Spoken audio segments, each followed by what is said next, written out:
창세기 백문백답 25번째 시간 댓글 특집 4번째 시간 댓글 특집 마지막 시간입니다. 여러분들께 하나님의 말씀을 나누는 이 일에 함께 하시고 이 채널이 계속 유지되고 발전되기를 원하신다면 여러분의 구독, 좋아요, 알림, 댓글이 큰 힘이 된다고 합니다. 안녕하세요. 김홍석입니다. 오늘은 댓글 특집 4번째 시간으로 일단 마무리 짓는 시간입니다. 시아저님께서요. 궁창에 두신 광명체에 대해서 질문해 오셨습니다. 넷째 날 궁창에 광명체를 두셨다고 했는데 물 아래 궁창, 지금의 대기권에 수많은 광명체를 둘 수 없다고 보는데 어떻게 해석을 해야 할까요? 이게 정말 중요한 질문이죠. 많은 목사님들께서 사실은 저한테 이 질문을 많이 하셨거든요. 참 중요한 질문입니다. 성경을 살펴보겠습니다. 하필이면 왜 이렇게 기록하셨을까? 1장 8절에 보십시오. 궁창을 하늘이라 부르시니라. 궁창을 하늘로 부르시기로 했지 않습니까? 그럼 그 다음부터 어떻게 해요? 그냥 궁창은 다 하늘이라고 부르시면 되지 않습니까? 그런데 그렇지 않은 경우가 있다는 거죠. 1장 14절에 19절 보니까 하나님이 이르시되 하늘의 궁창에 광명체들이 있어. 그러니까 하늘에 광명체들이 있어가 아니고 궁창을 하늘이라 부르시기로 하셨음에도 불구하고 하늘의 궁창에 광명체들이 있어 이렇게 말씀하신다는 것은 하늘 이 공간 속에서 특별히 어떤 위치인가를 구체적으로 말씀하시려는 거죠. 그래서 하늘의 궁창에라고 말씀하셨고요. 여기에 광명체들이 있어 낮과 밤을 나뉘게 하고 그것들로 계절과 날과 해를 이루게 하라. 또 광명체들이 하늘의 궁창에 있어 땅을 비추라 하시니 그대로 되니라. 하나님이 그것들을 하늘의 궁창에 두어 땅을 비추게 하시며 그래서 저녁이 되고 아침이 되는 이는 넷째 날이라. 왜 하늘 대신에 하늘의 궁창이라고 하신 이유가 뭘까? 들으면 광명체들이란 무언가? 하늘에서 빛나라 이렇게 안 하시고 땅을 비추라 하셨거든요. 하늘의 궁창에서 땅을 비추라고 하신 이유가 뭘까? 이 세 가지 관점에서 굉장히 중요한 포인트가 있다고 생각됩니다. 자, 일단은요, 광명체들이 뭐냐라고 하는 것을 보면, 광명체들 영어 역본 쭉 보니까 다 뭐라고 번역됐습니까? 라이트라고 번역되어 있습니다. 그러니까 무슨 얘기냐면요, 천체가 아니고 천체의 빛들을 의미한다는 거죠. 히브리어로 이게 마오르거든요. 이 마오르는, 오르는 빛인데, 마오르는 빛 자체이기도 하고, 빛을 내는 광원을 의미하기도 하고, 두 가지 의미로 사용이 됩니다. 사전적으로는요. 그렇습니다. 근데 1장 14절 광명체는 다 뭐라고 해석했습니까? 다 광명이라고 해석을 했죠. 그래서 우리가 개역 성경에는 보면 광명이라고 해석을 했었어요. 근데 이제 개역 개정으로 넘어오면서 다시 광명체라고 하니까 우리에게 마치 어떤 별들 같은 이런 느낌, 천체들의 느낌을 주게 되었습니다. 하늘의 궁창에라고 하는 것은 그죠? 구체적인 공간적 위치를 의미하고 광명체들은 천체가 아니라 천체의 빛들이다, 라이트다. 하늘에서 빛나라고 하는 대신에 땅을 비추라고 말씀하셨다는 것은 천체의 빛들이 존재하기 시작한 위치 굉장히 중요합니다. 하늘에서 빛나라라고 하는 것이 아니고 땅을 비추라고 하셨으니까 어떻게 해요? 아무리 멀리 떨어진 별빛도 그 순간부터 어떻게 해요? 땅을 비추게 되었겠죠. 그래서 굉장히 중요하다는 겁니다. 별빛거리의 어떤 시간 문제에 있어서요. 자, 햇빛, 달빛, 별빛의 처음 위치는 어디였는가? 창세기는 넷째 날 우주 공간에 갑자기 창조된 별들의 빛들이 언제부터 지구를 비추기 시작했는지를 자세하게 보도함으로써 별빛 시간에 대한 중요한 사실을 알려준다. 지구를 제외한 모든 천체들은 넷째 날에 창조되었으며 천체들이 창조되면서 아무리 멀리 떨어져 있어도 바로 그날 그 별빛들은 궁창에서 땅을 비추었다는 겁니다. 이렇게 말씀하신다는 거죠. 성경은. 이는 마치 아담에게 태아기, 유아기, 소년기가 없이 청년 또는 성년으로 시작되었던 것처럼 태양계와 우주의 모든 천체들도 어떻게 해요? 성숙하고 완전한 모습으로 갑자기 생겨서 그 빛들은 땅을 비추면서 완벽하게 기능하기 시작했다는 것을 의미하는 거죠. 그러면 굉장히 중요합니다. 초과학적으로, 초과학적인 말씀으로 순간 창조. 예. 그 다음에 또 아주 재미있는 좋은 질문을 주셨는데 원님께서요. 예. 샬롬과 샬롬 발음이 표기. 제가 항상 이 샬롬 이렇게 표기를 하지 않습니까? 근데 보통 분들이 어떻게 생각하시냐면요. 우리가 보통 이제 좀 이렇게 재미있게 표현하느라고 감사를 감샤 이렇게 표현하잖아요. 그것처럼 샬롬을 샬롬 이렇게 표현하는 걸로 대부분 사람들이 생각하시는 것 같습니다. 예, 재밌는 표현으로요. 근데 실제로 이제 카리스 종합주석 같은 경우는 보면 샬롬이라고 표기를 하고 있죠. 음력을 이렇게 하고 있습니다. 근데 이제 민수기 6장 26절에 이 단어가 나오는데 그죠?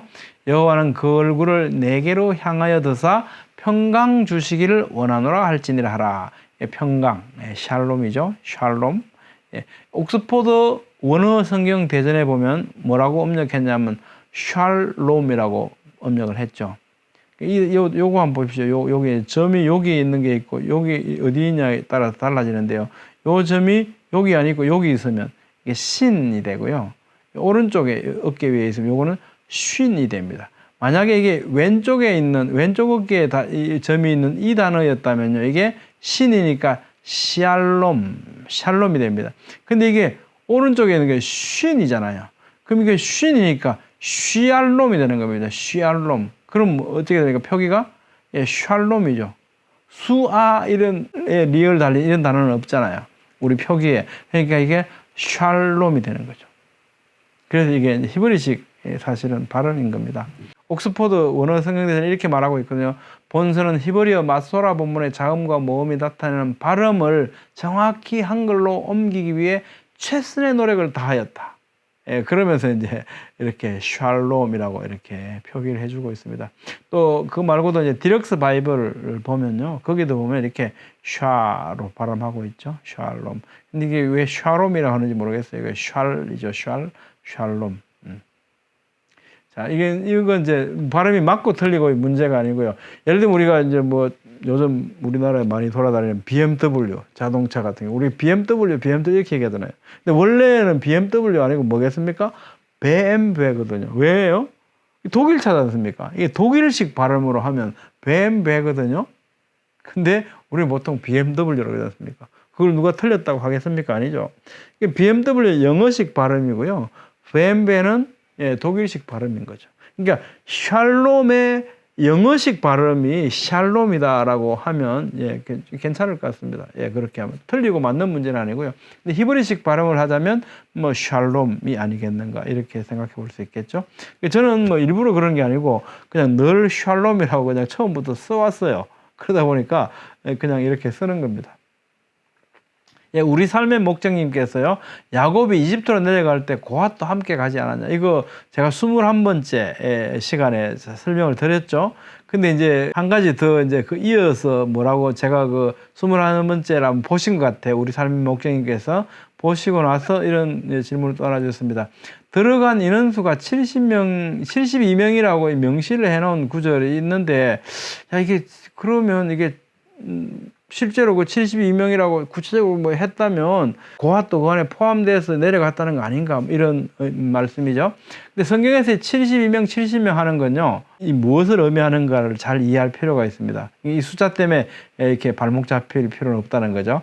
자, 창세기 46장 8절에서 27절까지 이 야곱의 식구들이 내려간 걸 쭉 이제 기술하면서 야곱의 집사람으로 애굽에 이런 자가 모두 70명이었더라 이렇게 표현하잖아요. 한번 보면요. 46장 8절 27절 명단 보면 야곱, 르우벤, 한옥, 발루, 헤스론, 갈미, 그 다음에 시몬에서는 이렇게 쭉 있었고요. 레위 쭉 이렇게 고핫 나오죠. 여기 나옵니다. 유다, 엘 오나는 가나안에 죽었다, 이제 뺀다, 그죠? 셀라, 벨에서 쭉 이렇게 나오고요. 그 다음에 이사갈, 스불론, 그 다음에 이들은 레아가 바단 아람에서 야곱에게 난 자손들이라. 그러면서 그 딸 디나를 합하여 남자와 여자가 33명이면 이렇게 기록하거든요. 이러면서 나중에 70명이라고 개수를 하는 거죠. 자, 여기서 33명 가운데에는요, 야곱도 포함을 했어요. 그쵸?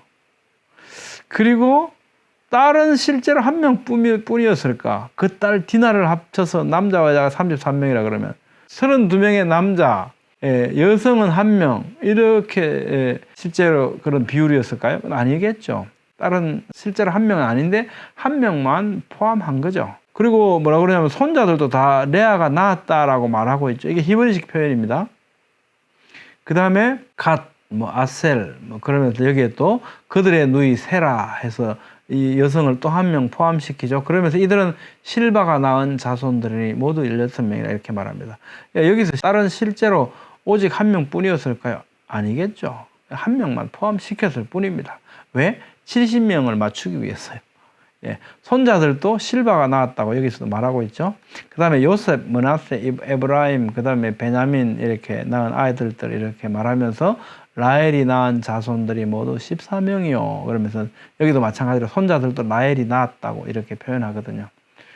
단, 납달리 그러면서 이제 모두 7명이다. 여기도 마찬가지로 손자들도 빌하가 낳았다고 말하고요. 야곱과 함께 애굽에 내려간 자는 야곱의 며느리들 외에 66명이니 이는 다 야곱의 몸에서 태어난 자이며 애굽에서 요셉이 낳은 아들은 2명이니 야곱의 집 사람으로 애굽에 이른 자가 모두 70명이었더라. 이 가운데 실제로 그러면 딸은 단지 2명뿐이었을까요? 며느리들 외에 66명 그랬잖아요. 그러면 딸들도 다 포함된 것처럼 이렇게 들리죠? 그렇지 않습니다. 자, 46장에 기록된 야곱의 후손들은요, 야곱의 몸에서 태어난 자와 자신 그리고 딸들 가운데 단지 2명만을 포함을 해서 70명이 되도록 이 이름들을 내놓고 있습니다. 그렇게 기록한 거죠. 그리고 70명이라고 말하는 겁니다. 이게 실제 70명이 아니고 70명의 이름을 통해서 전체를 대신하는 이런 히브리식 표현 방법입니다. 이것은 히브리식 어법이고요.